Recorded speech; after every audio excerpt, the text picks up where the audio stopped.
Okay, सो attendance सब लोगों ने लगाया. Everyone mark your attendance.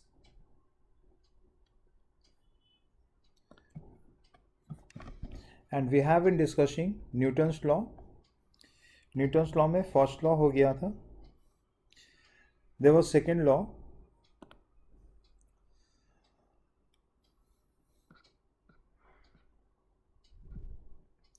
And the second law was the rate change of momentum is directly proportional to the external force applied on the body, right? और second law का formula हम लोग सीधा F equals to M A अब नहीं लिखेंगे. पहले आप यही जानते थे कि F external equals to m into a आता है. लेकिन अभी के लिए हाँ, इस चैप्टर में हम F equals to M a ही लेंगे. लेकिन अब उसमें एक पॉइंट हमें क्लियर रखना है कि मास चेंज नहीं हो रहा है, तब के लिए वो बात है. अगर मास चेंज होगा तो उस समय हमारा फॉर्मूला कैसा होगा? F external equals to m d v, m into v का d v upon d t, और डिफ्रेंशिएट करने पे दो टर्म आता है, राइट?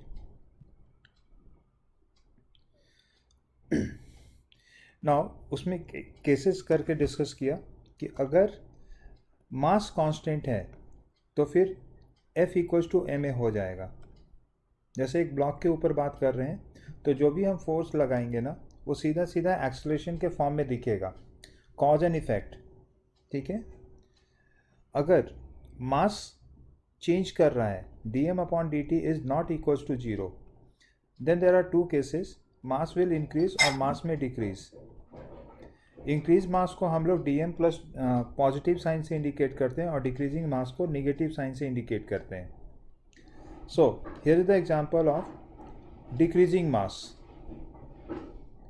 कौन कौन सा एग्जाम्पल है? तो रॉकेट प्रोपल्सन का केस है जिसमें गैस बाहर निकल रहा होता है, या बलून है जिसमें से एयर बाहर निकल रहा होता है, या फिर कंटेनर है जिसके अंदर वाटर था और एक लीकेज होने की वजह से वाटर बाहर निकल रहा है, राइट? जिस डायरेक्शन में एग्जॉस्ट बाहर निकलता है, मास बाहर निकलता है, उसके ऑपोजिट डायरेक्शन में सिस्टम चलना शुरू करता है. And what is that force equals to? तो वो फोर्स कहलाता है thrust force. And the formula is minus v r into d m upon d t. What is v r? V r is the relative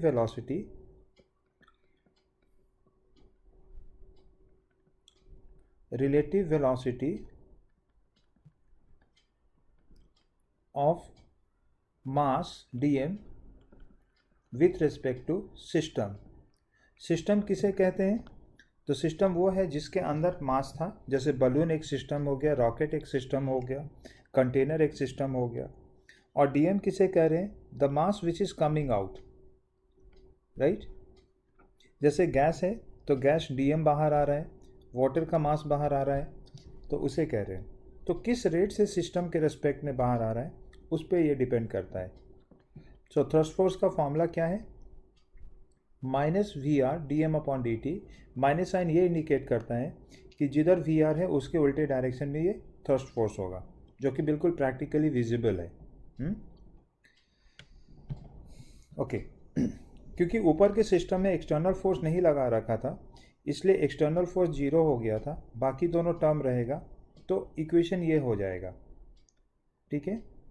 And I'm not telling you to remember this equation, but I'm telling you to understand this how it is coming, right? Next case was when mass is adding into the system. तो एक container है, उसके अंदर पानी बढ़ता जा रहा है, तो मास के बढ़ने से ना u पे फर्क पड़ेगा, स्पीड पे फर्क पड़ता है. ठीक है. और स्पीड क्या होता है? तो कम होता है अगर इस तरह से मास बढ़ेगा तो. ठीक है. सो अगेन कोई एफ एक्सटर्नल का मतलब क्लियर होना चाहिए. बाहर से कोई एजेंट होगा जो फोर्स लगाएगा. इस सिस्टम में बाहर से कोई फोर्स नहीं आ रहा है. So external force is zero, बाकी सब एज इट इज़ रह जाएगा, और फिर जो भी ज़रूरत होगा हम यहाँ से सिंप्लीफाई करके निकाल सकते हैं. ठीक है.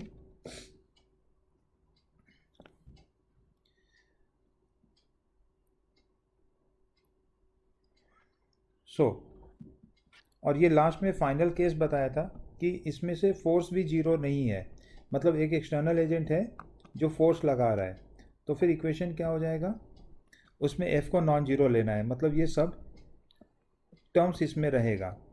फोर्स लगने से मास भी चेंज हो रहा है और एक्सेलरेशन भी इसमें आ रहा है। ठीक है, ये जो इक्वेशन लिखते हैं ये इंस्टेंटेनियस इक्वेशन होता है। What do you mean by instantaneous, बोलना है?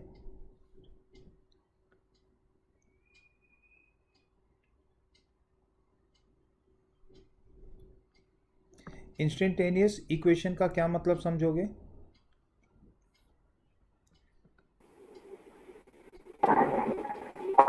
A small amount of time में difference. Small change.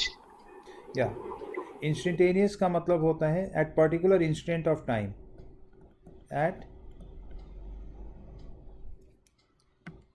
Eight a time, किसी एक पर्टिकुलर पॉइंट ऑफ टाइम पे, और उस पॉइंट ऑफ टाइम को स्मॉल चेंज ऑफ टाइम भी कह सकते हो। ठीक है, लार्ज टाइम के लिए ये इक्वेशन वैलिड नहीं है, हमें इंटीग्रेशन पे जाना पड़ेगा क्योंकि डिफरेंशिएशन इसमें इन्वॉल्व है। ठीक है, नाउ एप्लीकेशन के पॉइंट ऑफ व्यू से ये वाला फॉर्मूला बहुत रेयर मिलेगा तुम लोगों को। ठीक है, now here is the next case. एक एग्जांपल दिया था कि बताओ एक ट्रॉली है या बेल्ट है, कन्वेयर बेल्ट इसे कहते हैं, उस पर हम मास रखते जा रहे हैं, तो मास के बढ़ने से ना इस बेल्ट का स्पीड कम होने लगता है।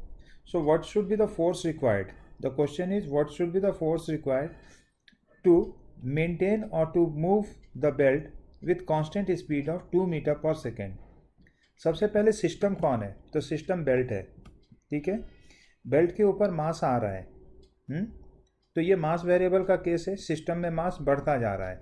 ठीक है, और सिस्टम का एक स्पीड है, वो हो सकता है कि decrease increase what ever it could be, but question में कह रहा है कि हमें कांस्टेंट स्पीड चाहिए। तो मैं ये कह रहा हूँ कि क्वेश्चन को देख के ही समझ में आना चाहिए कि हमें ये फॉर्मूला लगाना है। मास वेरिएबल का केस है इसलिए ये फॉर्मूला लगाना है। ठीक है, अब उसमें एक्सटर्नल फोर्स चाहिए ऐसा पूछा गया है क्वेश्चन में। एक्सेलरेशन है क्या, तो according to question it is a constant speed, so acceleration is zero, right. तो दूसरा वाला m इंटू ए वाला टर्म जीरो हो जाएगा, बाकी v है एंड dm अपॉन dt भी है, तो v will be 2 metre per second and dm upon dt is 10 kilogram पर second, so this will give you 20 Newton. So there is a force of 20 Newton required on this belt in order to keep on moving with this speed. 20 Newton से ज़्यादा होगा तो belt का speed क्या होगा? If F external is more than 20 Newton, then belt का speed 2 metre से ज़्यादा होने लगेगा। If external force less than 20 Newton हो जाए, जैसे 15 न्यूटन हो गया, तो उस केस में इस बेल्ट का स्पीड क्या होगा, वो डिक्रीज करने लगेगा। गेटिंग माई पॉइंट, है ना। 20 न्यूटन एग्जैक्टली अगर है तो क्या हो रहा है, बेल्ट कांस्टेंट स्पीड से चल रहा है। तो 20 न्यूटन से ज़्यादा या कम अगर फोर्स लगाएंगे तो क्या होगा, तो 20 न्यूटन से ज़्यादा फोर्स लगाएंगे तो स्पीड बढ़ेगा इसका, कम लगाएंगे तो स्पीड कम हो जाएगा, है ना। सो this is one case.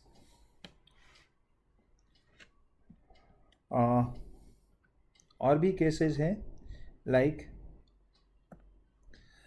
Momentum transfer होता है तो फोर्स लगता है, ये बात अब क्लियर हो चुका है तुम लोगों को। ठीक है, so let's take example of machine gun. ठीक है, जिसमें से लगातार बुलेट फायर कर रहे हैं। Next case is machine gun. Small m क्या है, तो it's a mass of bullet,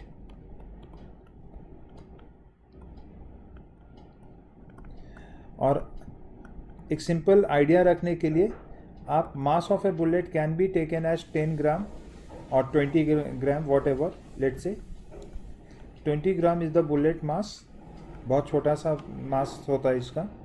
ठीक है, u क्या है, तो speed of bullet with respect to gun है ये, ठीक है। और अभी हम इस पे ज़्यादा अलग से डिस्कशन नहीं करेंगे, तो with respect to gun and with respect to ground दोनों सेम लेना है। एन क्या है, तो एन होता है frequency, number of bullet fired, number of bullet fired per second, per second, this is called frequency.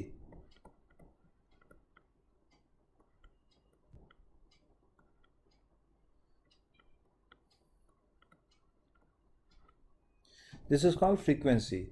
मान लो कि ये है दे रखा 10, ठीक है। सो ऐसे करके सिचुएशन है, what is the force exerted by the bullet on something it is hitting. तो बुलेट जब हिट कर रहा है तो फिर दो तरह का कोलिजन होगा, एक होता है इलास्टिक कोलिजन और एक होता है in elastic collision, perfect in elastic collision. तो मुझे बताओ, प्रोजेक्टाइल में पढ़ा था इलास्टिक कोलिजन का मतलब क्या होता है, टकराना और वापस लौटते समय क्या फ़र्क रहता है, इलास्टिक कोलिजन में क्या होता है।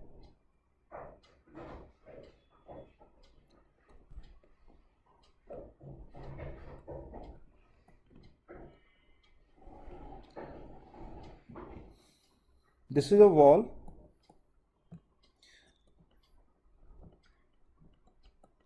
और यहाँ से हम फायरिंग कर रहे हैं, ठीक है।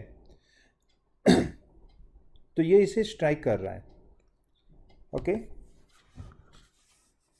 अगर मैं ले लेता हूँ perfect in elastic collision, perfect inelastic collision. What do we mean by this? It means that कि इनिशियल स्पीड तो बुलेट का था u, लेकिन फाइनल स्पीड बुलेट का हो गया 0, टकरा करके रुक गया। होता है ना, जैसे वुडन ब्लॉक हो, अगर बुलेट से हिट करोगे तो वो उसमें जाके स्टिक कर जाएगा, right. So there is no recoiling. तो अगर ऐसा है तो फिर what is the force exerted on the wall. Question ये है हमारा, force exerted on the wall, ठीक है। अच्छा मुझे ये बताओ, वो जो वाटर कैनन होता है जो रॉड्स कंट्रोल करने के लिए यूज़ करते हैं, उससे बहुत तेज़ वाटर आता है ना, बहुत तेज़ी से पानी बाहर आता है। अगर आप खड़े हो और आपको वो वाटर हीट करे तो क्या आप अपने जगह पे खड़े रह सकते हो या मूव कर जाओगे। मूव करेंगे। वाटर जिस डायरेक्शन में आपको पुश करता जा रहा है, इसका मतलब ये है ना कि water is applying a force on you, right. Yes. So same on the same way, this bullet is also applying force on the wall. So question is, the force exerted on the wall equals to what, है ना। तो हम आएंगे यहाँ पे फॉर्मूले से, बता सकते हो कौन सा फॉर्मूला लगेगा। कौन सा फॉर्मूला का मतलब ये कि अगर मैं पूरा फॉर्मूला लिखूँ, force external equals to v into d m upon d t plus m into a. तो ये किसके ऊपर लिखा है ये इक्वेशन, मुझे ये समझना है। बुलेट के ऊपर या वॉल के ऊपर, बताओ। वॉल के ऊपर। वॉल के ऊपर लिख रहे हैं। बताओ वॉल का एक्सेलरेशन है क्या, वॉल को फिक्स कर रखा है मैंने, वॉल को मूव नहीं करने दिया है मैंने, तो वॉल में कोई एक्सेलरेशन तो नहीं आ रहा है, ठीक है। वॉल का मास बढ़ता जा रहा है क्योंकि जो बुलेट इसको हिट कर रहा है वो इसके ऊपर ही आ रहा है। सो वॉल ना एक फोर्स एक्सपीरियंस कर रहा है इस बुलेट के वजह से, and that force is equals to v into d m upon d t. A को जीरो कर दिया, ठीक है। अब मुझे बताओ कि d m upon d t का मतलब क्या है, एक सेकेंड में कितना मास आया, ठीक है। तो ऐसे मैं बात करता हूँ कि एक सेकेंड में कितना मास बाहर निकला। एक बुलेट का मास है 20 ग्राम। पहले एनालिटिकल डिस्कशन करते हैं। सर 200 ग्राम आएगा एक सेकंड में। Very good. So this is one bullet mass is 20 gram. So how many bullets are coming out और how much mass is coming out in 1 second. तो 10 bullets coming out in 1 second. So इसको 10 से multiply कर दें. So you have 200 grams per second. ये gram पर second देख करके क्या तुम्हें लगता है कि यही dm अपॉन dt है? What is the unit of dm upon dt? I want to know. Unit of dm upon dt. M for mass, T for time. What is the unit gram of पर dm upon second. dt? Yes? Kilogram पर metre होता है. तो kilogram पर metre या ग्राम पर sorry metre metre के पर सेकेंड. किलोग्राम सेकंड पर सेकेंड. किलोग्राम पर सेकेंड. तो यहाँ पे ग्राम पर सेकेंड है. तो यही हो गया तुम्हारा dm अपॉन dt. अब बुलेट से 1 सेकेंड में 200 ग्राम मास निकला. तो दीवार के ऊपर, वॉल के ऊपर 1 सेकेंड में कितना मास आया? इतना ही आएगा ना. जितना थ्रो किया उतना ही आएगा ना मास वॉल के ऊपर. So per second striking mass is 200 gram on the wall itself. Right. So यहाँ से ये वाला फॉर्मूला अब लिखेंगे और यहाँ पे हम dm अपॉन dt लिख लेंगे. तो क्या मैं dm अपॉन dt को n इंटू m बोल दूँ? तुमने 200 कैसे लाया था? So mass of 1 bullet into number of bullet से. राइट. तो dm अपॉन dt को n इंटू m लिखें क्या? n इज द फ्रीक्वेंसी, जैसे 10 और मास 20, तभी तो 200 आया था. सो this is n into m. तो यहाँ सब्स्टिट्यूट कर दो n m into u. And this is the result. Force exerted equals to n m into u. Please understand this. Sir एक डाउट है. Yes, बताओ. सर अभी एक इसमें एक्सेलरेशन वॉल का जीरो है, मतलब ma जीरो हो जाएगा. और अगर जो बुलेट है वो वॉल पे स्टिक नहीं हो रही है, वॉल से टकरा कर गिर जा रही है नीचे, तो कैसे होगा? सिर्फ यू होगा. तो छोड़ रहा है ना. देखो गिर रहा है, लेकिन वो गिरा कब? जब वेलोसिटी बुलेट का कम हो गया तभी ना. लेकिन वेलोसिटी कम होने के, जीरो होने के पहले का सिचुएशन सोचो. एक बुलेट था जो सपोज करो 100 मीटर पर सेकेंड से आया, वो वॉल के साथ टकरा रहा है. तो जिस समय कोलिजन हो रहा है उस समय फोर्स एक्सपीरियंस कर रहा है ना वॉल. ठीक है. और फिर बुलेट का स्पीड जब जीरो हो जाएगा तो उस समय वॉल जो होगा, अब वो कोई फोर्स एक्सपीरियंस नहीं कर रहा होगा और बुलेट नीचे गिर जाएगा mg के वजह से. तो मेरा ये कहना है कि जो फोर्स लग रहा है ना, वो नीचे गिरते समय नहीं लग रहा है. जिस समय वेलोसिटी डिक्रीज हो रहा था बुलेट का, बहुत हाई स्पीड पे था और उसका स्पीड फाइनली जीरो हो रहा है, तो यहाँ एक रिटार्डेशन हो रहा है. M I right? बुलेट का स्पीड कम हो रहा है. तो बुलेट पे जो फोर्स लग रहा है वो किसके वजह से लग रहा है बताओ मुझे? दीवार की वजह से लग रहा है.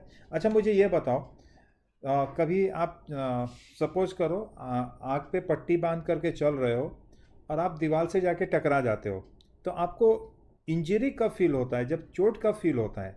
जिस समय टकरा रहे होते हो तब, या फिर रुक जाते हो टकराने के बाद तब? फोर्स कब फील होता है वॉल की वजह से? सर जब टकराते हैं. तो वो जो ड्यूरेशन है ना, कोलिजन का ड्यूरेशन है ना, उस समय ये फोर्स लग रहा है. Understand this. एंड ये जो टाइम dt है वो वही टाइम है. ठीक है. वो छोटा सा टाइम जिसमें कोलिजन हो रहा है. तो force is experience in that time, ना कि टकराने के बाद वो नीचे जो बुलेट गिर जाएगा वो वाला केस पे बात नहीं कर रहे हैं हम लोग, है ना. सो जब तक कोलिजन हो रहा है तब तक के लिए था. सो दिस इज द आंसर. ठीक है. अब अगर ये ऊपर जो लिखा है वो परफेक्ट इनइलास्टिक कोलिजन में लिखा है. अगर if collision is elastic, collision is elastic, क्या होता है इलास्टिक कोलिजन में? ये वॉल है, बुलेट यू से टकराया, लेकिन फिर वो बुलेट रिटर्न हो गया यू से. होता है ऐसा कभी? जैसे मान लो मेटल वॉल है और वो बुलेट से ज़्यादा मजबूत है, तो उसमें क्या होगा कि बुलेट जो है वो टकरा करके रिफ्लेक्ट कर जाएगा वापस. ठीक है. आइडियल कंडीशन है, ऑफ कोर्स आइडियल सिचुएशन पे बात कर रहे हैं. लेकिन how much is the change in momentum बताओगे क्या इस बुलेट का? What is the change in momentum?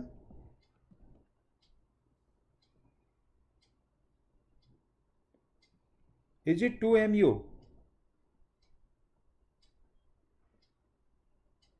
Last lecture में डिस्कस किया था मैंने. This is 2 mu, right? So यहाँ पे 2 आ रहा है. क्यों आ रहा है? इलास्टिक कोलिजन की वजह से. सो द फोर्स एक्सर्टेड में बताओ क्या मॉडिफिकेशन करेंगे. ऊपर वाला फॉर्मूला देखो और मुझे बताओ.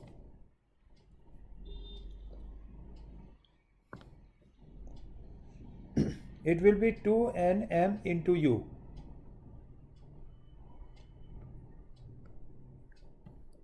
ठीक है.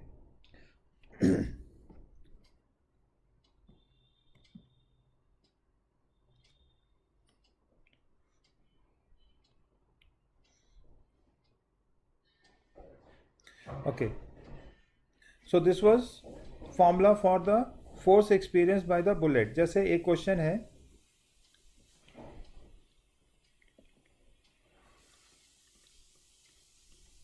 a plate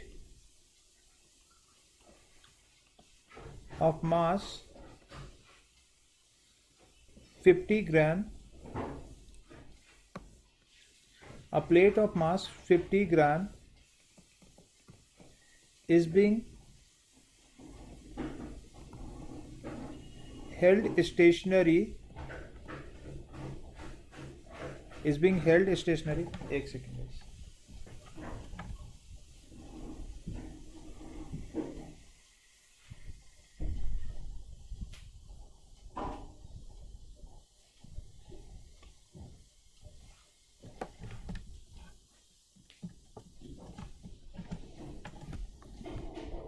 is being held stationary in air by firing on it.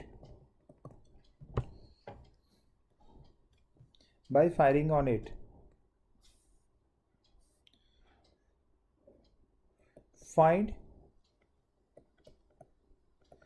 frequency of firing if speed of bullet is 50 meter per second and collision is elastic. Mass of bullet equals to 10 gram. So इस question को पहले समझो कि question कह रहा है कि air में एक प्लेट है, उसे हम स्टेशनरी रखना चाहते हैं. तो आप पहले तो इतना समझ लो कि एक प्लेट को एयर में छोड़ोगे तो वो तो नीचे गिरेगा. क्यों? क्योंकि इस पे क्या लग रहा है नीचे? तो नीचे लग रहा है mg फोर्स, है ना? इस पे लग रहा है mg फोर्स नीचे की ओर. और कन्वीनियंस के लिए हम g को 10 ले लेंगे. तो m कितना दे रखा है? 50 ग्राम. ठीक है. तो 50 into 10 to the power -3 into 10. So it's coming 0.5 newton. ठीक है. mg नीचे लग रहा है 0.5 न्यूटन का, और इसके वजह से ये नीचे गिरने लगेगा. लेकिन इसको एयर में इसी जगह स्टेशनरी रखने के लिए हमने क्या किया है? तो नीचे से हम फायरिंग कर रहे हैं. तो ये जो बुलेट है वो इसको टकरा रहा है, और टकरा करके बुलेट वापस नीचे गिर रहा है, रिकॉइल हो जा रहा है. ठीक है. तो आप अब ये तो जानते हो ना कि जब लगातार बुलेट हिट कर रहा हो प्लेट को, तो वहाँ पे फोर्स एग्जर्ट होता है प्लेट के ऊपर. किस डायरेक्शन में एग्जर्ट होगा फोर्स? तो ऊपर की ओर एग्जर्ट होगा फोर्स. तो force exerted by bullet is how much? What is the formula of bullet? What is the formula of force exerted by the bullet? बोलना है.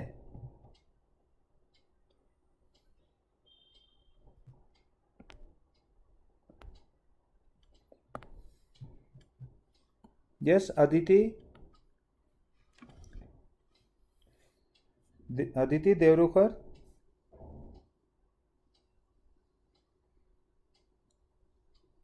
सर क्वेश्चन क्या है? Question is, what is the force exerted by bullet striking on the plate? Formula,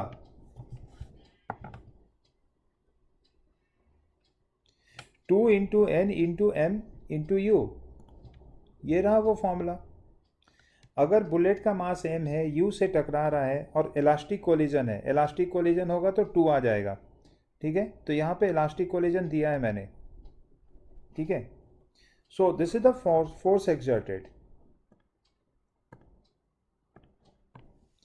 the force is 2nm into you, याद रखना है ये formula, ठीक है।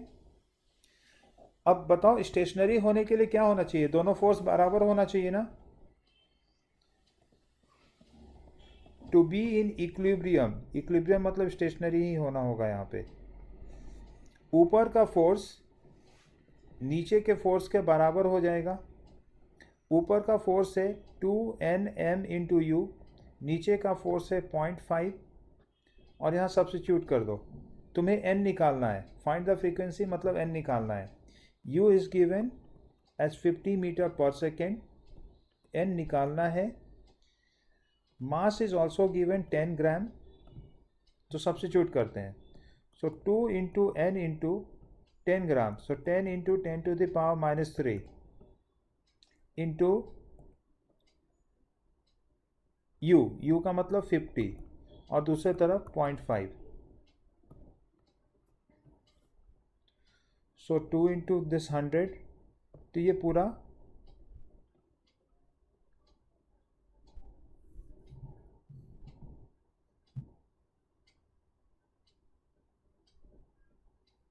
Okay.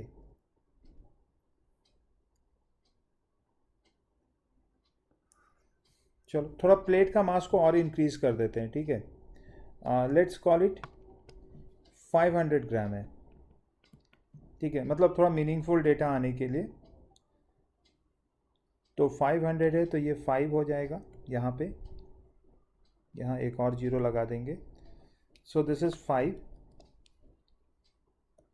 Now on solving this we get 5। When you solve this we get 5। So answer is 5 bullets per second. इस plate को air में hold करके रखने के लिए ना हमें 5 बुलेट पर सेकेंड फायर करना पड़ेगा इसके ऊपर, ठीक है।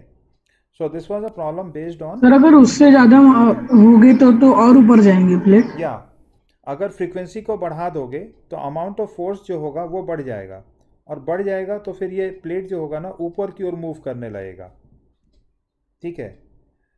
तो वो सब भी क्वेश्चन आ सकता है, बट बिकॉज अभी हम लोग बिल्कुल स्टार्ट में है ना, तो अभी हम लोग बहुत ज़्यादा डेविएशन नहीं कर रहे हैं इसमें कि ऐसा होगा तो क्या करेंगे।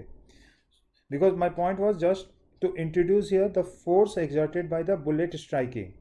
तो पहले तो यही अभी समझना जरूरी है कि बुलेट के स्ट्राइक करने से जो नीचे फोर्स है उसको हम बैलेंस कर पा रहे हैं प्लेट के ऊपर, जिसकी वजह से प्लेट नीचे नहीं आ पा रहा है ना। सो ऊपर का फोर्स और नीचे का फोर्स बराबर होगा। ऊपर का फोर्स बुलेट फायरिंग की वजह से, नीचे का फोर्स mg की वजह से। Now they are balanced and n equals to 5 km, ठीक है। सर यस, अगर बुलेट वॉल को पियर्स कर दे तो नहीं लेंगे वो केस अभी। बुलेट अगर प्रिक करके बाहर निकल जाए, दूसरे तरफ निकल जाए, तो वो केस अभी नहीं लेना है, ठीक है। लेकिन वो वैसा क्वेश्चन आएगा, कहाँ पे आएगा, वर्क पावर एनर्जी में आएगा। देखो मैं समझाता हूँ एक पॉइंट। जैसे एक ब्लॉक है और एक बुलेट जो है, इसे वुडन ब्लॉक था, बुलेट इस पर फायर किया तो वो बुलेट इसे होल करके दूसरे तरफ से बुलेट निकल गया। So definitely you will accept that कि अगर ये 100 मीटर पर सेकेंड से जा रहा था तो दूसरे तरफ इसका स्पीड कम हो जाएगा ना। जब बुलेट दूसरे तरफ से निकलेगा तो स्पीड तो कम हो चुका होगा।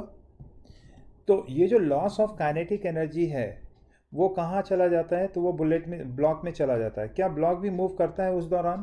तो आंसर है यस। जब बुलेट अंदर से पार कर रहा होगा इसको, तो उस समय बुलेट और ब्लॉक के बीच में इंटरेक्शन हो रहा था, फोर्स लग रहा था एक दूसरे के ऊपर। उसके वजह से क्या हो रहा था कि ब्लॉक जो होगा वो भी स्लाइड करना शुरू कर देता है in the direction of bullet. So block में कुछ ना कुछ स्पीड आ जाएगा v। How much is that speed? ये निकालना होता है हमें, ठीक है। तो ये सब हमें आने वाले चैप्टर में देखेंगे, यहाँ पे अभी उसका एप्लीकेशन हम नहीं यूज़ कर पाएंगे, ठीक है। But it happens, it's not that कि बुलेट होल नहीं कर सकता है, कर सकता है, बट हम अभी उस केस में नहीं बात कर रहे हैं। हम बात कर रहे हैं कि कोलिजन हो और वापस स्ट्राइक बैक करे, ठीक है ना। इसी से मिलता जुलता एक और केस है बुलेट के कोलिजन जैसा, और वह है force exerted by water stream, water cannon, जो मैंने अभी एग्जांपल दिया था।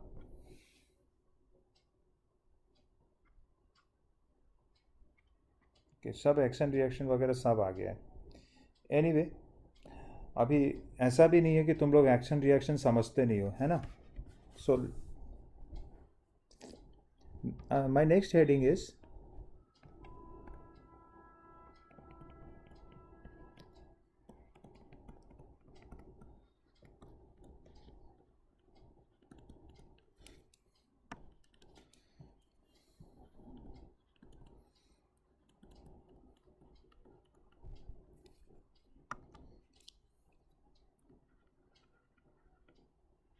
force exerted by water stream.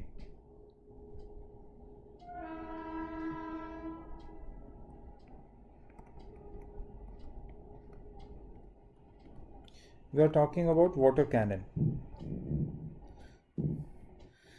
तो जो वो होता है ना, कहीं पे आग वाग लग जाता है, फायर हो जाता है, तो वहाँ पे जो फायर डिपार्टमेंट वाले आकर के पानी से बुझाते हैं, ठीक है।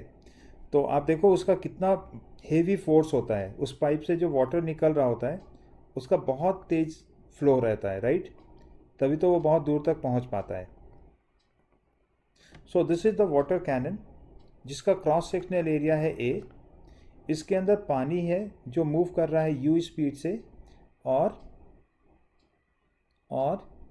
यहाँ एक वाटर का डेंसिटी दे दिया है रो, ठीक है। अब यहाँ से जो वाटर निकल रहा है ना, हम लोग मान लेंगे कि वो पैरेलली निकल रहा है, तो ये जाकर के सामने वॉल से टकराएगा,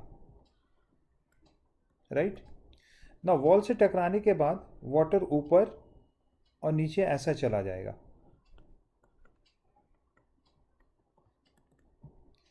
तो जरा सोचो वॉल के ऊपर क्या हो रहा है। वाटर को टकराने के पहले स्पीड क्या था, तो वो था u, लेकिन एक्स एक्सिस पे फिर स्पीड क्या हो जाएगा टकराने के बाद। तो मैंने बोला कि वाटर ऊपर जाने लगा है, ऐसा ही होता है ना, चारों तरफ वॉल पे फैलता है, ठीक है। तो अगर वाटर ऊपर जा रहा है तो एक्स एक्सिस पे क्या स्पीड होगा, 0 होगा कि नहीं होगा। ऑलरेडी डिस्कस किया है, अगर एक बॉडी 10 मीटर पर सेकेंड से एक डायरेक्शन में जा रहा है तो उसके परपेंडिकुलर डायरेक्शन में स्पीड क्या होता है, आंसर इज 0, राइट। तो वही चीज़ यहाँ हो रहा है, वाटर टकराने के बाद ऊपर अगर जा रहा है तो एक्स एक्सिस पे क्या स्पीड है उस वाटर फ्लो का, 0, और टकराने के पहले क्या स्पीड था, तो u, ठीक है। तो इसका मतलब यहाँ है कि there is a force on the wall, और किस डायरेक्शन में वॉल पे फोर्स आ रहा है, इस डायरेक्शन में, ठीक है। हाउ मच इज द, ये लिखेंगे फोर्स एक्सपीरियंस्ड बाय, कौन एक्सपीरियंस कर रहे हैं, वॉल, ठीक है।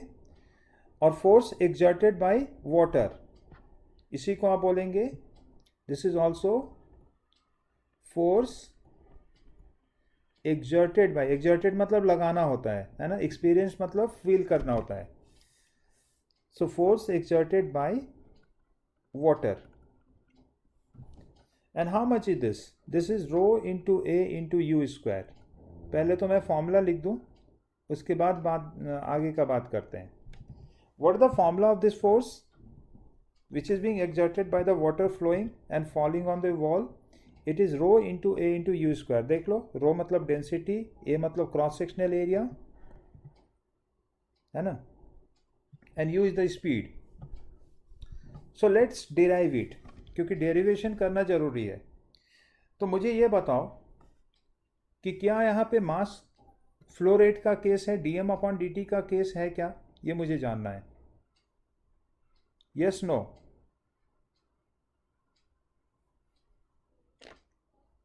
क्या यहाँ पे मास फ्लो रेट का केस है, द आंसर इज यस.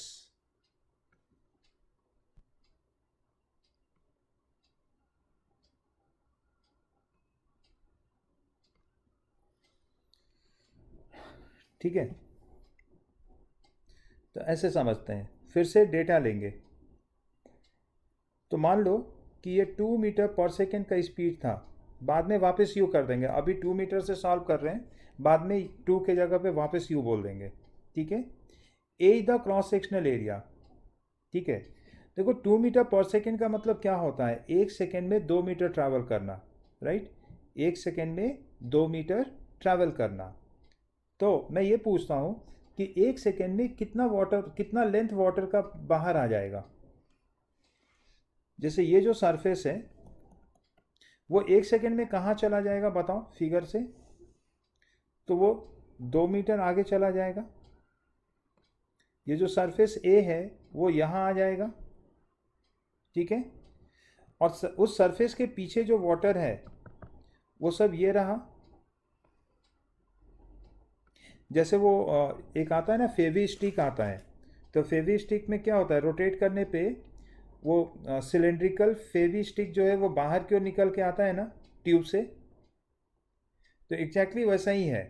या फिर जो टूथपेस्ट ट्यूब होता है, तो टूथपेस्ट को जब आप प्रेस करते हो पीछे से, तो जो टूथपेस्ट बाहर निकल के आता है उसका शेप क्या है? जो जेल है उसका शेप क्या रहता है? Is it a cylindrical shape? Tell me yes no. Do you experience और not? Yes.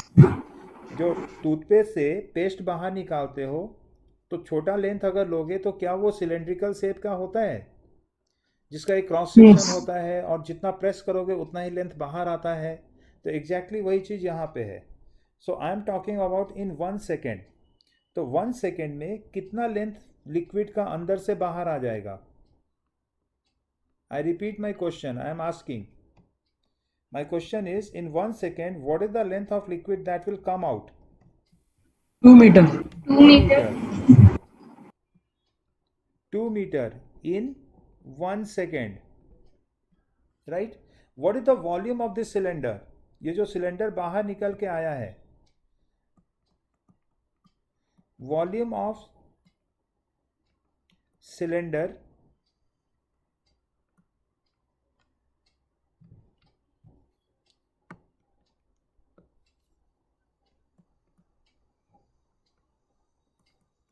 In 1 second.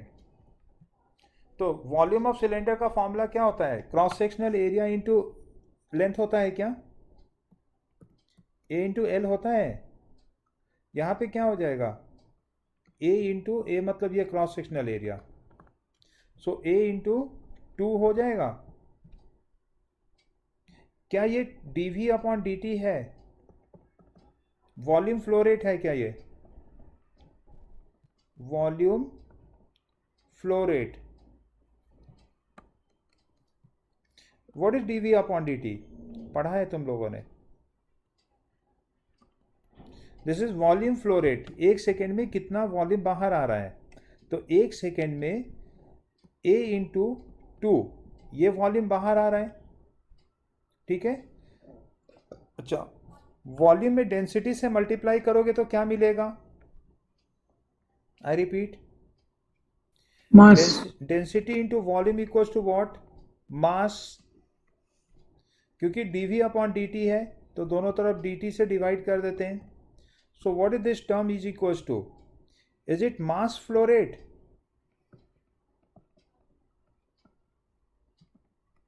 dm upon dt क्या होता है? मास फ्लो रेट होता है. dv अपॉन dt क्या होता है? वॉल्यूम फ्लो रेट होता है ना. तो ऊपर से अगर मैं ले करके आऊं तो रो इंटू ए इंटू 2. यहां तक सबको क्लियर है? I repeat. तो अब मैं बात करता हूं 2 के जगह u ले करके, क्योंकि मैंने 2 मीटर पर सेकेंड u ले रखा था. u का मतलब क्या होता है? 1 सेकेंड में u लेंथ का बाहर आना. तो यहाँ पे 2 का मतलब क्या आएगा? u लेंथ बाहर आएगा. कलर चेंज कर देते हैं. ठीक है. u metre came out. So how much is the length came out in one second? It is a into u. a into l होता है और l के जगह लेंथ u लेना है हमें. ठीक है. तो जहाँ भी 2 था वहाँ पे u लिख देंगे, तो यहाँ पे भी u आ जाएगा। So these are some important formulas that you have, और वो लास्ट में फॉर्मूला जो है अभी उस पर आ रहे हैं। वॉल्यूम फ्लो रेट का फॉर्मूला क्या होता है? तो A इंटू यू होता है, ठीक है। मास फ्लो रेट का फॉर्मूला क्या होता है? तो उसमें डेंसिटी से मल्टीप्लाई कर दो, rho into A into you हो जाएगा। Just like converting volume into mass by multiplying density. तो ये तो मास फ्लो रेट है, मतलब 1 सेकेंड में इतना मास बाहर आ रहा है। Now come to the question again, what is the mass falling on wall in 1 second? तो क्या हम ये बोलेंगे कि जितना मास ट्यूब से निकल रहा है उतना ही वॉल पे गिर रहा है? Yes, sir. So this is also mass of water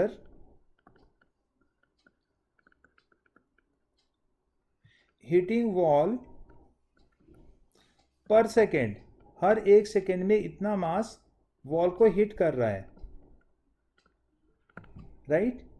so force का फॉर्मूला यहाँ क्या होगा? Force exerted equals to, general formula लिख रहा हूँ, v into d m upon d t होगा, ठीक है। अभी v कितना है? तो v है u। v किसका लेते हैं? जो d m upon d t है उसका लेते हैं, जो मास फ्लो कर रहा होता है उसका लेते हैं। किसके रेस्पेक्ट में लेते हैं? तो वॉल के रेस्पेक्ट में लेना है। तो वॉल के रेस्पेक्ट में, वॉल तो रेस्ट में पड़ा है, तो जो स्पीड है वाटर का वही दिखेगा हमें, ठीक है। सो इट इज u, और d m upon d t क्या निकाल रखा है? Rho a into u. तो सब्सटीट्यूट कर दे यहाँ पे, rho a into u. What we are getting? F external equals to rho a into u square. We got this. यही फॉर्मूला मैंने लिखा है ऊपर भी, ठीक है।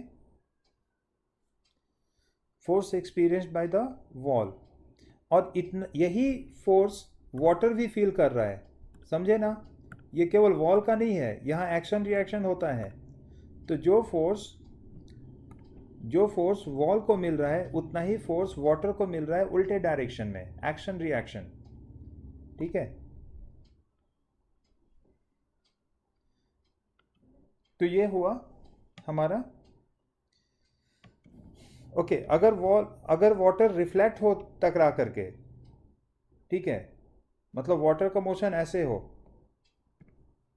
गया वाटर से टकरा, वॉल से टकरा के उल्टा लौट आए विद द सेम स्पीड, तो बता सकते हो फॉर्मूले में क्या मॉडिफिकेशन होगा? This is called elastic collision. Into 2 होगा। इंटू 2 होगा, गुड, ठीक है। क्योंकि जाने समय और फिर लौटते समय ये सब और ज़्यादा बेटर समझोगे आगे चल करके। तो अभी बस इलास्टिक कोलिजन है तो 2 लगाना है, इन इलास्टिक कोलिजन है तो बस 1 लगाएंगे, ऐसा लेके चल सकते हो, ठीक है। अब मैं एक और इम्पॉर्टेंट बात करता हूँ। एक्शन रिएक्शन तो सबको पता है कि मैं जिस बॉडी पे फोर्स लगाऊंगा ना उतना ही वो बॉडी मेरे ऊपर भी फोर्स लगाता है। अभी बताया नहीं है लेकिन पता है तुम लोगों को, ठीक है। तो अगर मैं देखूं तो this is a man which is holding this cannon,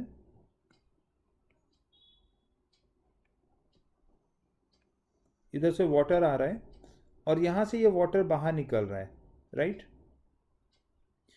और फिर यहां पे एक वॉल है जिसपे ये फोर्स, ये वाटर फॉल करके ऐसा जा रहा है, ठीक है।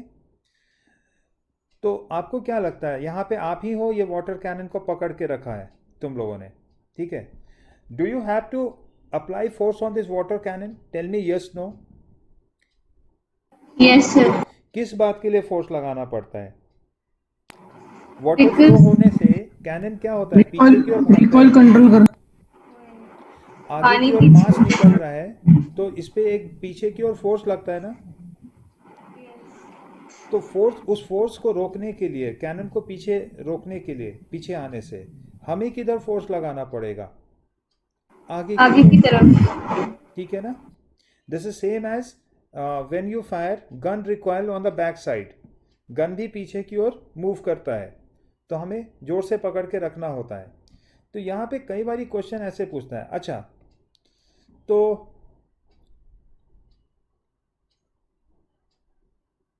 ये F3 हो गया। F3 is the force exerted by man on the cannon. ये F2 हो गया, force exerted by cannon on the man, right. अब मुझे बताओ कि अगर आप स्मूथ सरफेस पे खड़े होते या फिर आप अपने पैर में स्केट शूज पहन रखे होते और तब आप इस कैनन को पकड़ रखे होते, तो आपके ऊपर क्या मोशन होता? क्या आप स्टेशनरी रहते या फिर आप मूव कर रहे होते? बैकवर्ड मूव करें। बैकवर्ड मूव कर रहे होते। तो अभी आप रफ सरफेस पे खड़े हो तो बैकवर्ड में तो मूव नहीं कर रहे हो, राइट। स्मूथ सरफेस पे अगर रहते तो बैकवर्ड मूव करते। तो अभी अगर स्टेशनरी हो इस सरफेस पे, इसका मतलब कि तुम्हारे ऊपर एक और फोर्स आ रहा है, और वो फोर्स कौन सा है? तो वो फोर्स है friction force. I will call it F4, ठीक है। What is F4? Friction force on man by floor, ठीक है। What is F3? Force on cannon by man. What is F2? Force on man by cannon. F1 is the force exerted on the wall. यहां show कर दिया मैंने figure में F1, force exerted on the wall.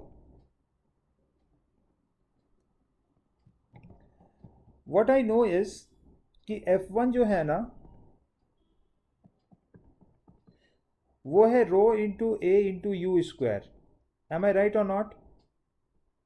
ऊपर वाले फॉर्मूले से चलो। तो what is the force on the wall?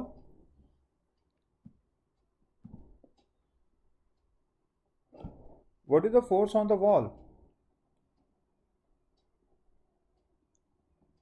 It is rho into A into u square, ठीक है। तो क्या मैं ये बोल सकता हूं क्या कि F1 बराबर F2 है?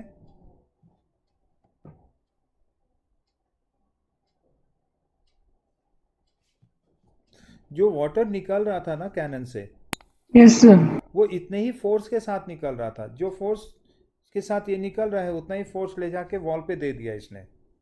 तो जो वाटर निकल रहा है उस पे फोर्स लग रहा है, वो अपने साथ फोर्स लेके जा रहा है F1। तो वो कैनन पे फोर्स लगा रहा है F2। क्या ये F1 और F2 आपस में इक्वल होगा bye action reaction, by third law? लिखा नहीं है बट आप जानते हो इसलिए बोल रहा हूं मैं, समझे। तो ये F1 और F2 आपस में इक्वल होगा। क्या F2 एंड F3 भी आपस में इक्वल होगा? Tell me. F2 is the force on the man and F3 is the force on the cannon back by the man, and पूरा सिस्टम इक्विलिब्रियम में है। तो क्या F2 एंड F3 आपस में इक्वल होगा? Simple logic. जितना कैनन के ऊपर फोर्स लग रहा है, अगर कैनन को होल्ड करके रखना है तो उतना ही फोर्स आगे की ओर कैनन पे देना पड़ेगा। तो कैनन मुझे पे जितना फोर्स लगा रहा है पीछे, उतना ही मैं कैनन पे आगे फोर्स दे दूंगा, राइट। तो यस, F2 और F3 आपस में इक्वल है, इसलिए F1 F3 भी आपस में इक्वल हो जाएगा। अब बात करते हैं F4 पे। तो what do you think about the relation of F4 and F3?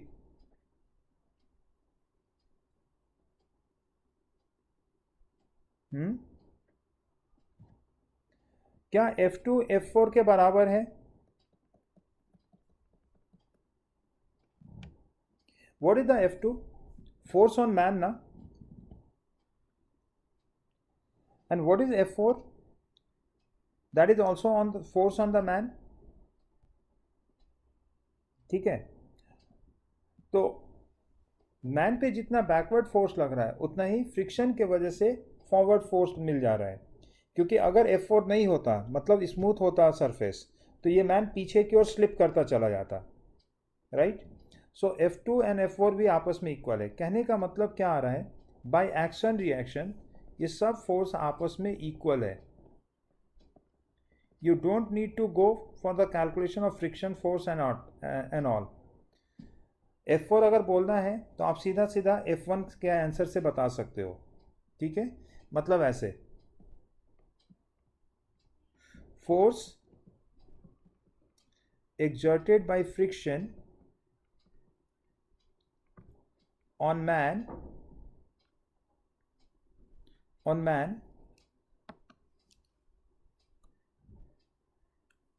equals to F4 equals to rho into A into U square।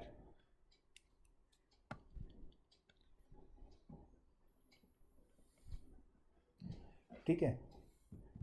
सो फिलहाल देख लो एक बार इसे वापस, मैंने क्या किया है। This is a very good point.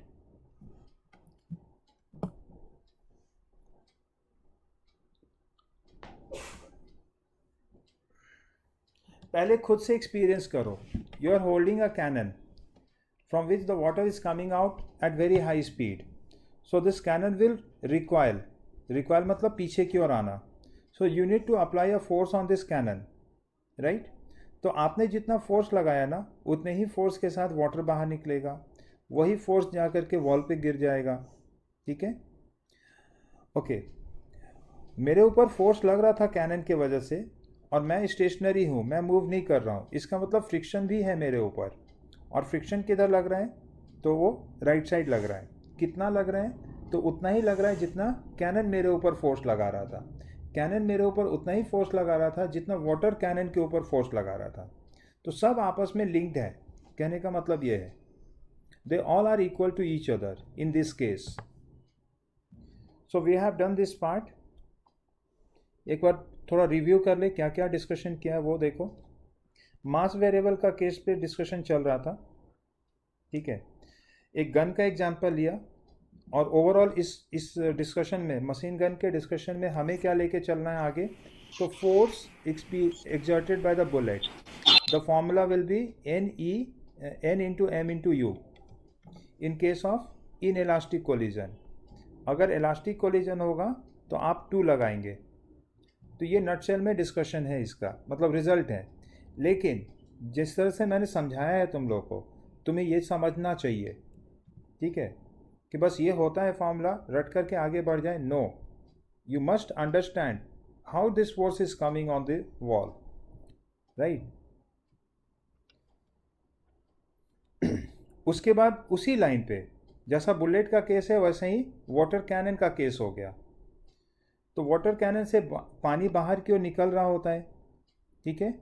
So what is the force exerted by this water on the wall. क्योंकि अगर वॉल की जगह मैं खड़ा होता और मुझ पे ये पानी गिरता तो मुझे धक्का मिलता, है ना, मुझे फोर्स मिलता। So how much is that force. The formula is rho A into u square. U is the speed of the water, a is the density and rho is the density and a is the cross sectional area of the tube, ठीक है।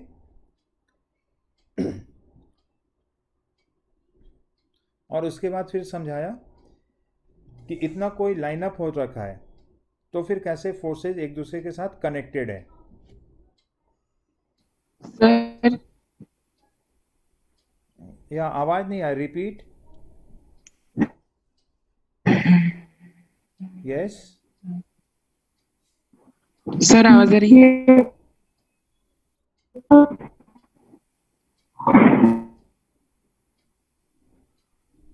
No, आवाज नहीं आई, फिर से repeat करो अगर network सही हुआ है। Hello sir. यस, अभी आवाज आ रहा है, बताओ। सर मुझे पूछना था कि ऊपर गन में जो फोर्स लगेगा वो कैनन से ज्यादा होगा ना, क्योंकि कैनन को तो पीछे से एक ट्यूब होती है, पर gun is like only a single thing ना। राइट, बट अभी ना तो हम तो लोग जो ट्यूब है तो उसके पीछे का मास वगैरह सबको इग्नोर कर लो। आप बस देखो, जो कैनन होता है उसका मेन मास कहाँ पे होता है। जो कैनन का जो सबसे आगे वाला पोर्शन होता है, क्या वो मेटल का होता है? Tell me yes no.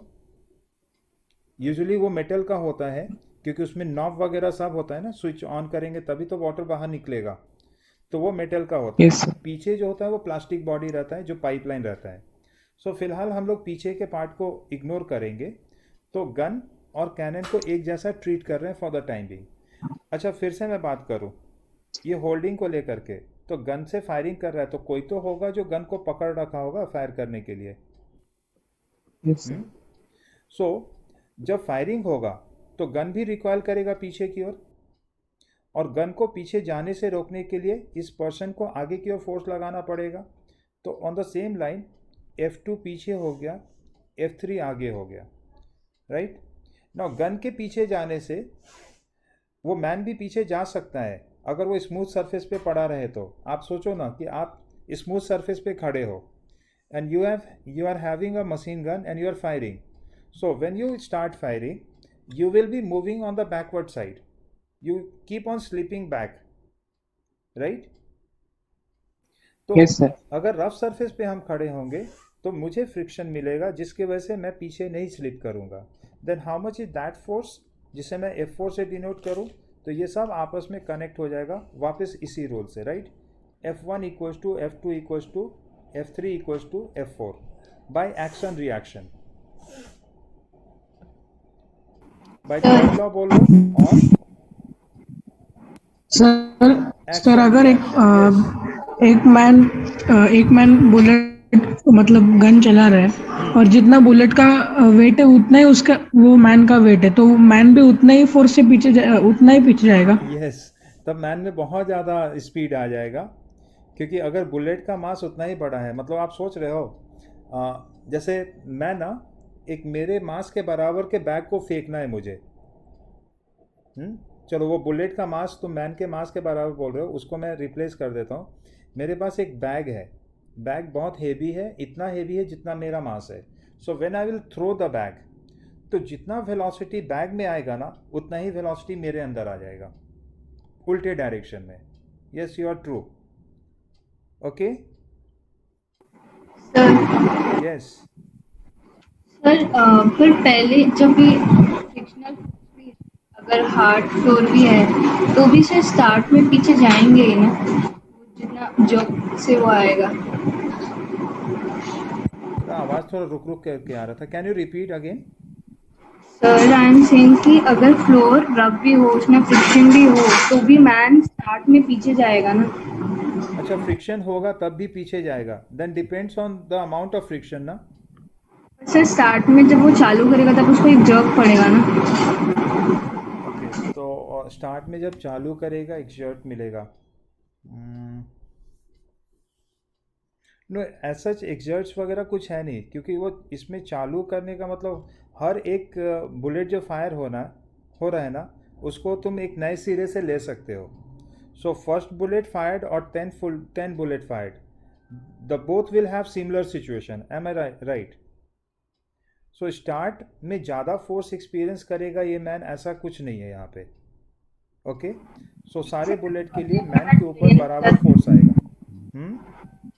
Talking about that cannon वाला थिंग, उसमें तो होगा ना। कैनन वाले में तो उस पार्ट को इग्नोर करो अभी, ठीक है। ऐसा कुछ मतलब वो वाला पार्ट में भी नहीं, शुरू में ज़्यादा नहीं होगा। देखो, अगर वाटर चालू किया निकलना, तो पहले तो कम वाटर निकल रहा है, फिर वो क्वांटिटी धीरे धीरे बढ़ता है ना। तो शुरू में कम फोर्स एग्जर्ट हो रहा होगा मैन के ऊपर और वो धीरे धीरे बढ़ेगा। ऐसा नहीं हो रहा कि मैन पे पहले ज़्यादा फोर्स हो रहा है जब स्टार्ट हुआ था और बाद में फिर कम हो जाएगा, ऐसा नहीं हो रहा है इस केस में, ठीक है। वाटर जब आप टैप को ऑन करते हो तो स्पीड जो देख रहे हो वो कैसे इंक्रीज करता है उसका, ऑल ऑफ ए सडन। अच्छा, ऐसे कहना चाह रहे हो इसको कि ठीक है, फिर that will depends on the type of opening, कि आपने सडनली ओपन किया है या ग्रेजुअली ओपन किया है। तो वो सब पार्ट को इग्नोर कर दो अभी, ठीक है। You are right on discussing all those points, but वो सारा केस को अभी हम लोग ले नहीं रहे हैं, ठीक है। चलो आगे मूव करते हैं।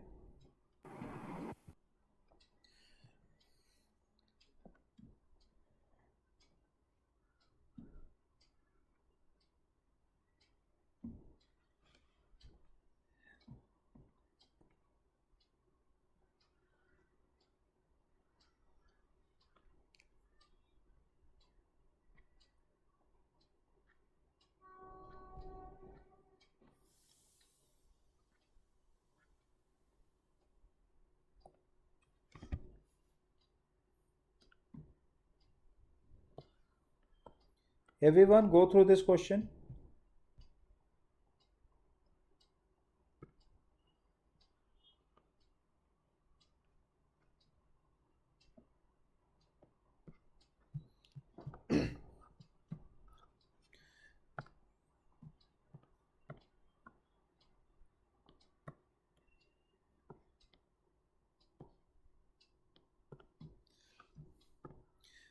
Wind is blowing, है ना?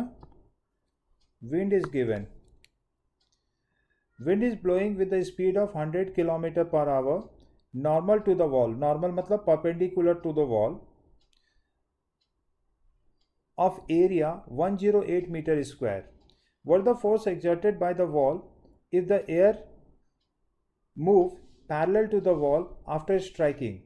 Move parallel to the wall after striking it, and has a density of 1.2 kilogram per meter cube. So सबसे पहले situation, density of air is given 1.2 kilogram per meter cube. Speed of air is given as 100 kilometer per hour. We need to convert it into meter per second, right? So वो कितना हो जाएगा? It will be 5/18 ना, metre per second. या ऊपर 1000 लिखेंगे, नीचे 3600 लिखेंगे, तो सॉल्व करोगे तो ये आएगा.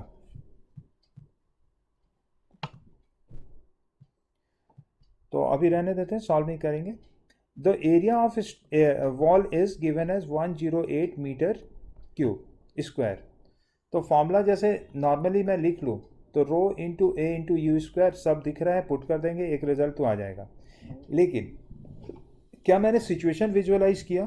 तो नहीं, मैंने सिचुएशन अभी तक विजुअलाइज किया ही नहीं है कि हो क्या रहा है. बस डेटा देखा, फॉर्मूला देखा, रख दिया. So this is the general mistake that we do, जो नहीं करना है, हमें समझना भी है. So this was the wall, this was the wind. कह रहा है कि after striking it move parallel to the wall. तो पैरेलल टू द वॉल का मतलब ऐसे होगा ना, वॉल के सरफेस के साथ मूव करना. सो यस, इस केस में ये फॉर्मूला था, ठीक है. And therefore we will use direct formula rho A into u square. सब कुछ दे रखा है, रखो और सिंप्लीफाई कर लो, that's it. Okay, so solve नहीं कर रहे हैं, सॉल्यूशन देख लेते हैं हम लोग यहाँ पे.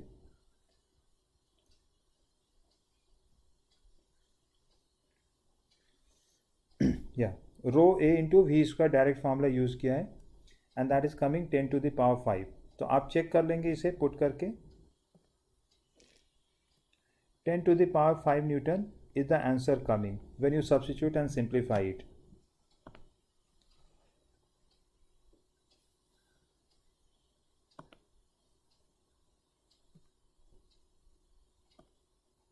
Oh shit, क्या किया?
Okay, everyone is almost and now.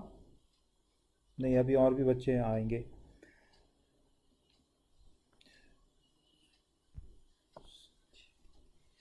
Okay, सो ये हो गया.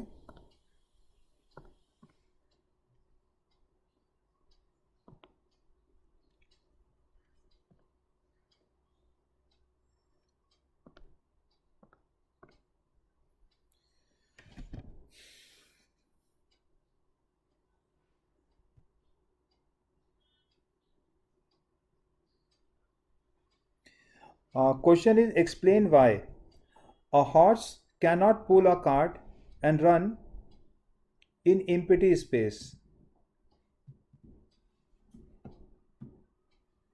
खाली स्पेस में जो हॉर्स है ना वो कार्ट को पुल नहीं कर सकता है और रन नहीं कर सकता है. Explain why. Because of no friction.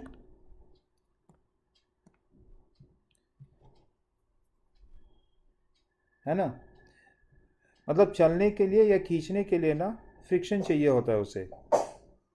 Second क्या कह रहा है, passenger are thrown forward from their seat when speed up stop suddenly because of inertia. है ना. Cricket ball moves in hand back when holding a catch. जब हम एक ball को कैच कर रहे होते हैं तो हाथ को थोड़ा पीछे की ओर पुल करते हैं क्या? Yes. So why we do so? Because of inertia of the ball. Okay. Because of inertia of the ball, it takes a time to come back to stop. So we need to apply some force to stop it. Right? Okay, ये wall वाला case discuss कर लिया हम लोगों ने. Angle पे भी discussion किया है लास्ट लेक्चर में मैंने. ये क्वेश्चन मैंने शुरू में तुम लोग को सिखाया था. What the force exerted by the pipe at the corner. Change in momentum से बात करते हैं.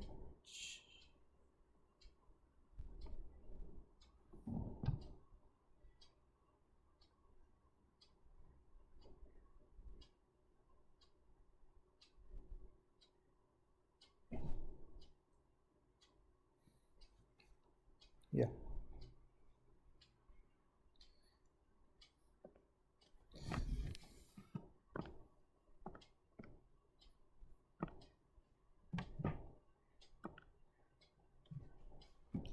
see this question. Of course this is not direct formula based question, but मैं क्या समझाना चाह रहा हूँ कि ऐसा क्वेश्चन हम लोगों ने पहले किया है तो थोड़ा कनेक्ट करके कुछ सॉल्व करेंगे. और क्या था, तो मैंने सिखाया है तुम लोग को, there is a car which is moving on the path with speed v, और ये यहाँ से टर्न लेता है. ठीक है, और फिर से वो v स्पीड से नीचे जा रहा है. So what is change in speed? बताओ. Change in speed equals to how much? 0, क्योंकि शुरू में भी v से चल रहा है, बाद में भी v से चल रहा है. Right. What is change in velocity? Tell me. 0 और non zero?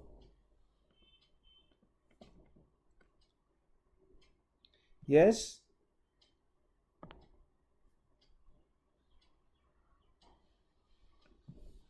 Sir, can you repeat? How much? कितना बोला?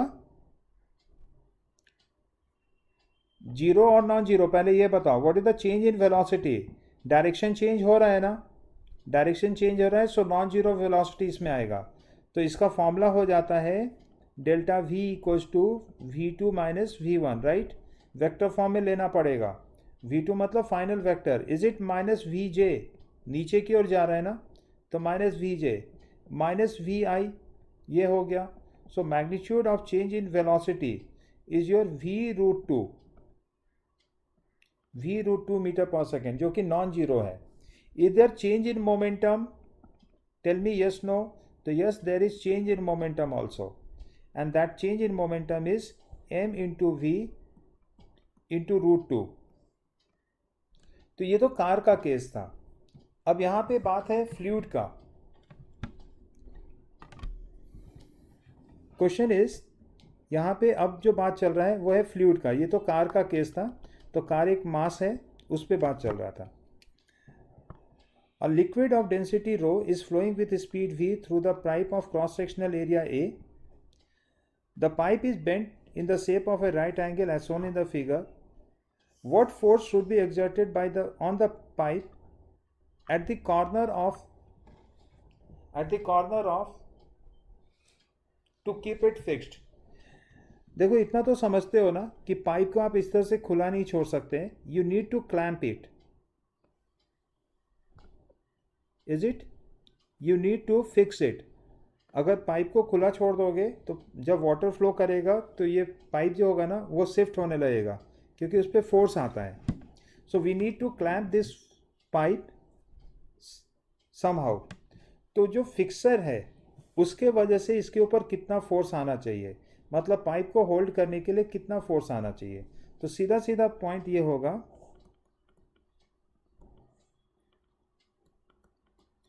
Force exerted on pipe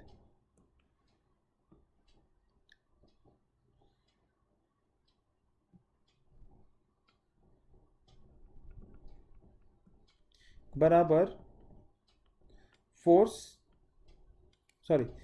exerted by on pipe by the water, ये निकालना है हमें, right. So we need to have a change in momentum of course. तो वैसे ही करेंगे मेरे हिसाब से, तो यही इसका रिजल्ट हो जाएगा. देखो, change in momentum of water क्या आया,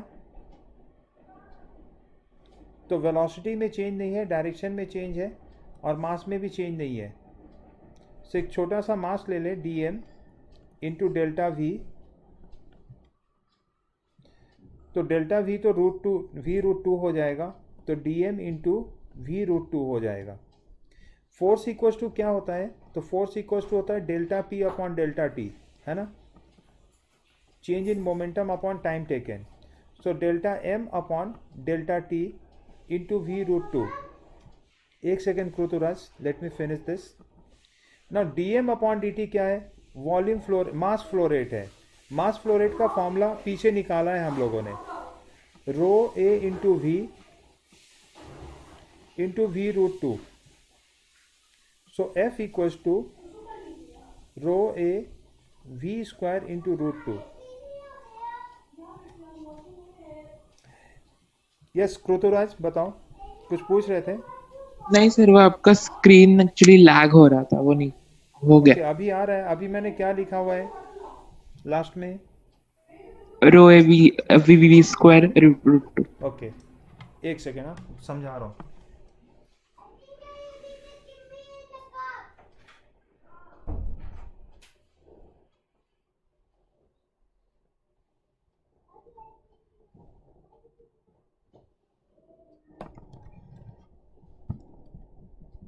देखो, पहले मैंने तुम लोग को कार का एग्जांपल लेकर के समझाया है, and I hope you would have understood that. ठीक है, तो यहां पे क्या हो रहा है उसको समझो. मैंने क्या किया ना, एक छोटा सा वाटर मास लिया, ठीक है, वाटर मास का एक छोटा सा पार्ट लिया है. जब छोटा सा मास लेते हैं तो उसका नाम देंगे डेल्टा m. ठीक है, you could also call it dm also, dm, delta m या dm, आपको पता है, बस मैग्नीट्यूड पे ही फर्क होता है ना. जो ये वाटर मास है, वाटर बॉल जो है, वो कितने स्पीड से चल रहा है, v स्पीड से चल रहा है. तो क्या मैं इस वाटर बॉल को कार के जैसा सोच सकता हूँ, जो राइट साइड जा रहा था v से, फिर टर्न लेकर के नीचे जाने लगा v से. तो यस, बिल्कुल सोच सकते हैं. तो उस मास के ऊपर जब बात कर रहे थे, तो देखो मैंने क्या किया था, ये हो जाएगा dm mass of the water into change in velocity equals to change in momentum dp.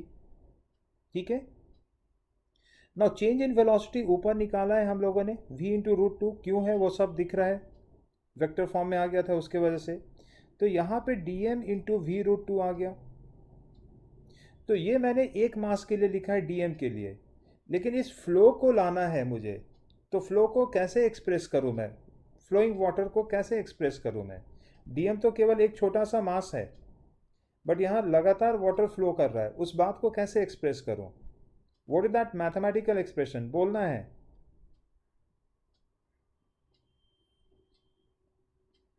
dm upon dt. Try to understand this. एक मैथमेटिकल एक्सप्रेशन आपके फिजिकल इक्वेशन को, फिजिकल स्टेट को कैसे एक्सप्लेन कर रहा है. मैंने क्या बोला कि dm का मतलब एक छोटा सा मास बॉल, राइट, एक ही मास बॉल है. लेकिन पूरे फ्लो को अगर मुझे बताना हो तो how will I express it mathematically? तो इट विल बी dm/dt ना। वाटर फ्लो रेट को कैसे आप एक्सप्रेस करते हैं? 10 किलोग्राम पर सेकेंड, मतलब 1 सेकेंड में 10 किलोग्राम बह गया, यही एक्सप्रेस करोगे ना। So you need to have dm/dt। सो ये देखते हुए मैं इस इक्वेशन में दोनों तरफ dt से डिवाइड कर सकता हूँ, कोई पाबंदी नहीं है रोक कि एक ही तरफ करना है, दोनों तरफ आप कर सकते हैं, है ना। Equation remain unchanged. जैसे ही dp/dt दिखता है तो ये तो फोर्स होता है, ये तो डेफिनेशन ही है ना। So dp/dt equal to dm/dt into v√2, and dm/dt क्या है? Mass flow rate. अभी अभी पीछे डिस्कस किया है हम लोगों ने। dm/dt का फॉर्मूला याद रखना है। ये रहा, याद रखना है। और याद रखने के लिए मैंने हमेशा बोला है समझ करके याद रखना है, ठीक है। वॉल्यूम फ्लो रेट का फॉर्मूला क्या होता है? Cross sectional area into velocity. मास फ्लो रेट का क्या होता है? रो से मल्टीप्लाई कर देंगे उसमें, तो rho into A into you, ठीक है।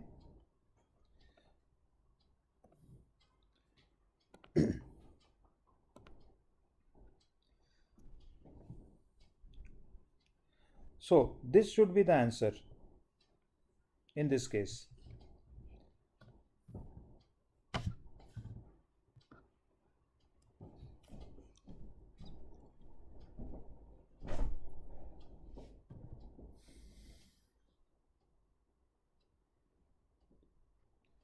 Okay, we'll move ahead.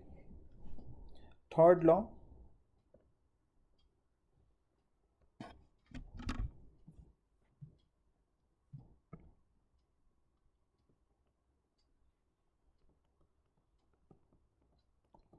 Newton's third law.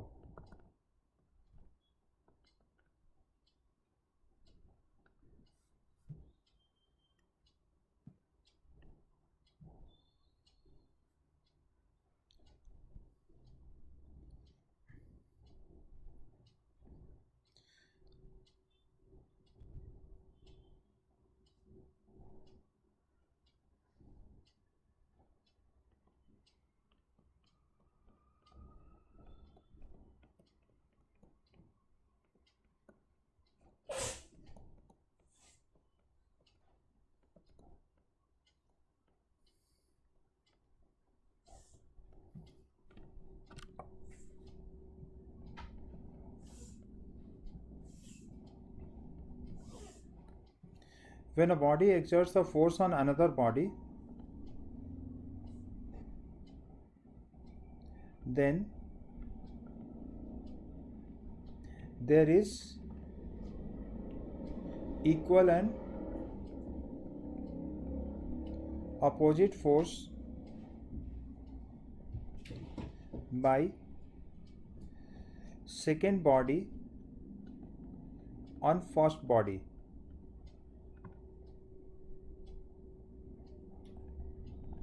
In state of rest or uniform motion, sorry, not uniform motion necessarily, in state of rest or motion, both. ऐसा कुछ नहीं है कि दोनों body rest में रहेगा तभी के लिए हमें ये फॉर्मूला लगाना है। बॉडी अगर मोशन में होता है तब भी ये लगाते हैं, ठीक है। सो सबसे पहला एग्जांपल इसमें है कि दिस इज द टेबल,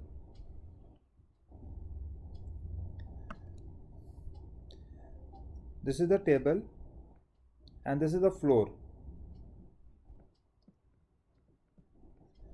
है, this is the table and table के ऊपर एक बुक रखा है या एक बॉक्स रखा है, ऐसे ये ले लेते हैं, राइट। सो बताओ कि ये बॉक्स पे कौन कौन सा फोर्स लग रहा है? What are the forces acting on the box? क्या एक फोर्स पक्का क्लियर है कि mg लग रहा है? नीचे अर्थ है तो बॉक्स को नीचे पुल कर रहा है ना mg फोर्स से, yes no? Yes sir. Okay, but ये बॉक्स नीचे क्यों नहीं आ रहा है? क्या बॉक्स के ऊपर कोई और भी फोर्स है mg के अलावा? टेबल का फोर्स Which force लगेगा। is there and who is applying that force? Table. Yes, table is applying a force and that force must be exactly opposite to this mg. तो इसके ऊपर ऊपर की ओर एक फोर्स लग रहा है and that is called n. ठीक है, n किसके वजह से है? तो ड्यू टू टेबल। ओके, और mg किसकी वजह से है? mg किसके वजह से है? तो ड्यू टू अर्थ। यस, कोई क्वेश्चन है क्या? सर तो n is equal to M G रहेगा ना? बट मेरा क्वेश्चन ये है कि क्या n और mg क्या यही इक्वल एंड अपोजिट फोर्स है एक दूसरे के, जो एक्शन रिएक्शन का बात कर रहे हैं? आंसर इज नो, क्योंकि mg तो अर्थ के वजह से है ना। हमें केवल टेबल और ब्लॉक के बीच में अभी इंटरेक्शन सोचना पड़ेगा। यस, फॉर इक्विलिब्रियम हम ये जरूर लिखेंगे, फॉर इक्विलिब्रियम, इक्विलिब्रियम का मतलब होता है नेट फोर्स जीरो, तो n बराबर mg। बट ये इक्वल एंड अपोजिट फोर्स के वजह से नहीं आया। Please try to understand this. क्यों? क्योंकि उसके लिए मुझे अलग से फिगर ऐसे देखना पड़ेगा। देखो, ये ब्लॉक था, इस पे तुमने बोला कि n ऊपर है, किसके वजह से है? Due to table. तो टेबल को के ऊपर, ये टेबल है, टेबल के ऊपर अलग से फोर्स लगाना पड़ेगा तुम्हें, जो कि n के बराबर होगा। मुझे बताओ, क्या बुक टेबल पे फोर्स लगा रहा है?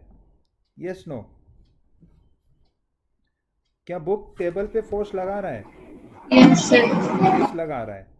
तो बुक टेबल पे किधर फोर्स लगा रहा है? तो बुक टेबल को नीचे की ओर प्रेस कर रहा है।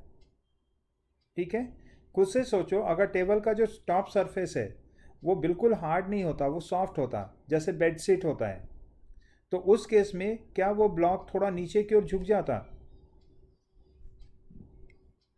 तो वो इस बात को इंडिकेट कर रहा है कि टेबल के ऊपर नीचे फोर्स लग रहा है। किसके वजह से? Due to block. कितना लग रहा है फिर?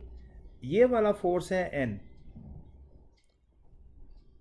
ठीक है, और ये दोनों फोर्स एक दूसरे के अपोजिट में है, which is called equal and opposite forces. ठीक है, ओके। अब क्वेश्चन ये उठता है कि क्या इक्वल एंड अपोजिट फोर्सेस होने के वजह से नेट फोर्स ब्लॉक पे जीरो हो जाएगा? फिर से थोड़ा और बात करते हैं, रुक जाओ, जस्ट अ मिनट। हाँ सर, यस, पर सर n और mg इक्वल नहीं होगा ना? n और mg मैग्नीट्यूड वाइज इक्वल है ना, क्यों नहीं इक्वल होगा? क्यों लग रहा है? n और इसका मास, टेबल से जो फोर्स लग रहा है एंड जो बॉक्स का मास है, बिकॉज टेबल पे ग्रेविटेशन फोर्स भी तो लग रहा है ना। यस, बट जब आप फोर्स का बात करते हो, अभी लास्ट लाइन को याद रखना, तुमने बोला कि टेबल पे ग्रेविटेशनल फोर्स भी लग रहा है, M I right? Yes sir. Yes, लेकिन ये बात समझना कि जब आप फोर्स एनालिसिस करोगे तो या तो केवल ब्लॉक पे करोगे या तो केवल टेबल पे करोगे। ठीक है, so when you talk about table, when you talk about block only, what are the forces acting on the block? बोलना है, फिगर में लिख रखा है, बताओ। ब्लॉक के ऊपर कौन कौन सा फोर्स लग रहा है? टेबल से जो फोर्स लग रहा है, n लग रहा है टेबल के वजह से और mg लग रहा है अर्थ की वजह से। तो केवल ब्लॉक पे ये दोनों फोर्स है, तो ये दोनों, और ब्लॉक चल रहा है क्या? Is there any movement in the block? Answer is no. Therefore the force is balanced on the block, right? Agents are different, but जो भी फोर्स ब्लॉक के ऊपर आ रहा है वो बराबर होगा। तो n बराबर mg होगा ब्लॉक के ऊपर। यू सेड कि mg टेबल पे भी लग रहा है ना, ब्लॉक पे जो फोर्स लग रहा है उस पे टेबल के फोर्स से क्या लेना देना है? कोई लेना देना नहीं है। Understand this point. When you are talking about block, तो केवल ब्लॉक के फोर्स के ऊपर बात करो। When you talk about table, then you talk about forces on the table, जिस पे टेबल पे दो वजह से फोर्स आ रहा है। किसके किसके वजह से? एक अर्थ के वजह से mg आ रहा है, ब्लॉक की वजह से mg आ रहा है और अर्थ की वजह से एक रिएक्शन फोर्स ऊपर भी आ रहा है ना।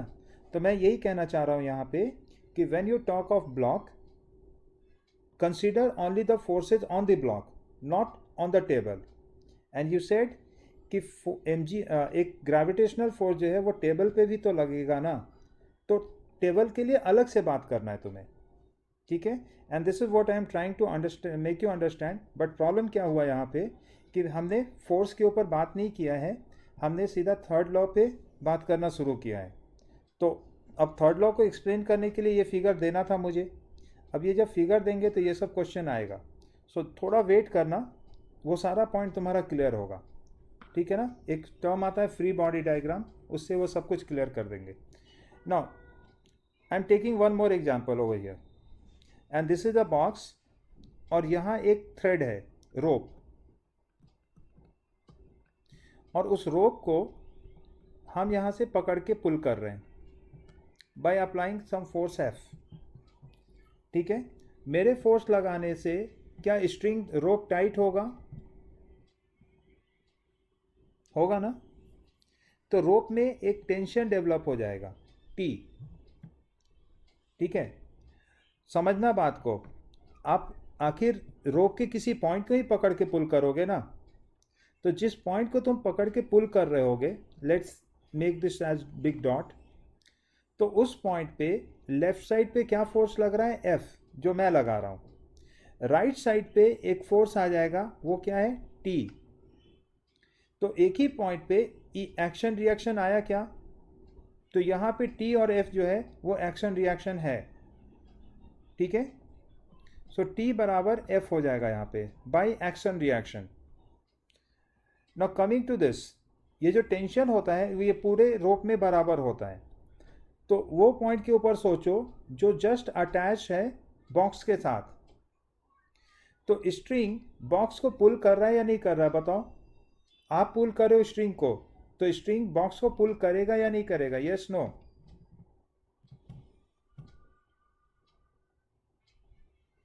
क्या हो गया?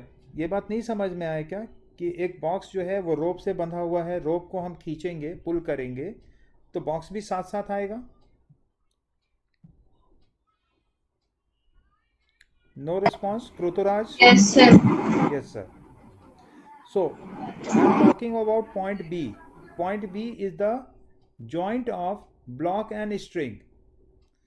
तो स्ट्रिंग पे एक फोर्स लग रहा है T लेफ्ट साइड, सॉरी ये बॉक्स पे लग रहा है, ये जो T है ना वो बॉक्स पे लग रहा है। वैसे ही स्ट्रिंग पे बॉक्स के वजह से फोर्स लगेगा और वो लगेगा लेफ्ट साइड में, ठीक है। ये जो टेंशन है ये ड्यू टू बॉक्स आया है,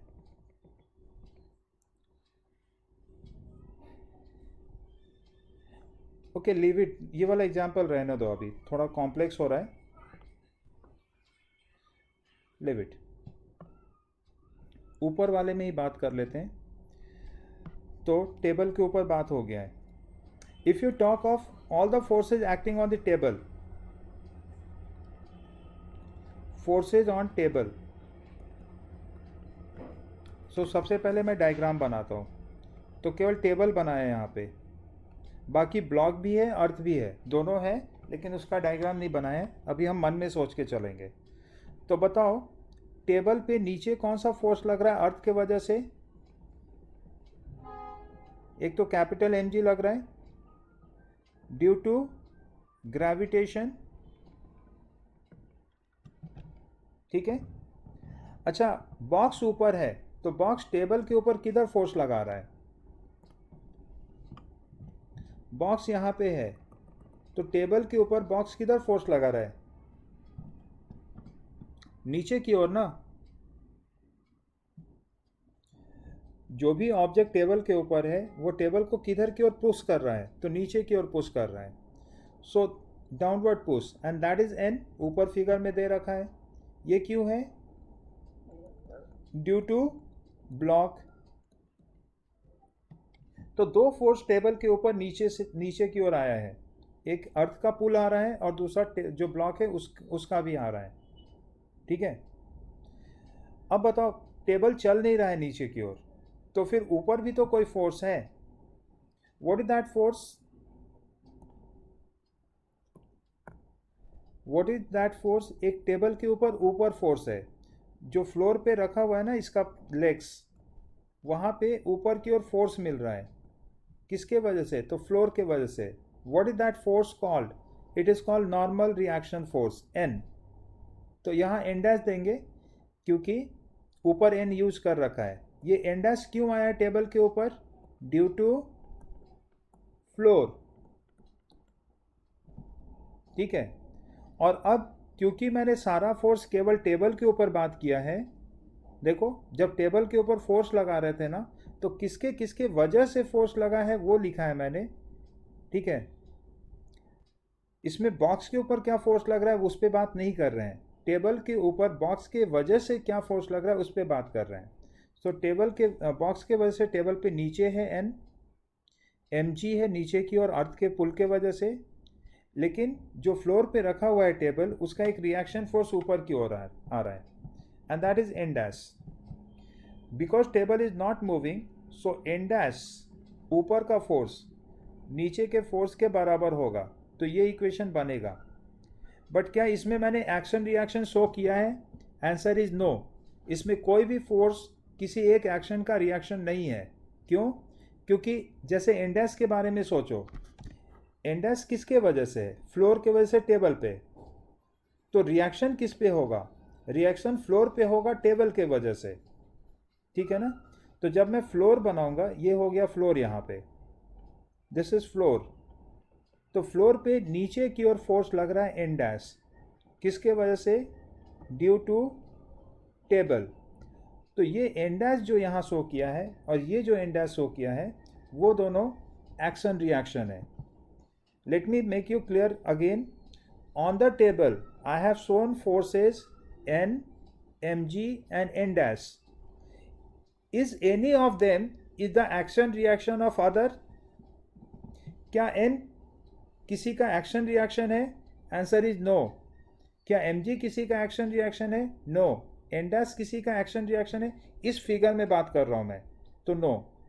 एन डैश अलग चीज है, एन अलग है और एम जी अलग है, वजह सबका अलग अलग है, ठीक है।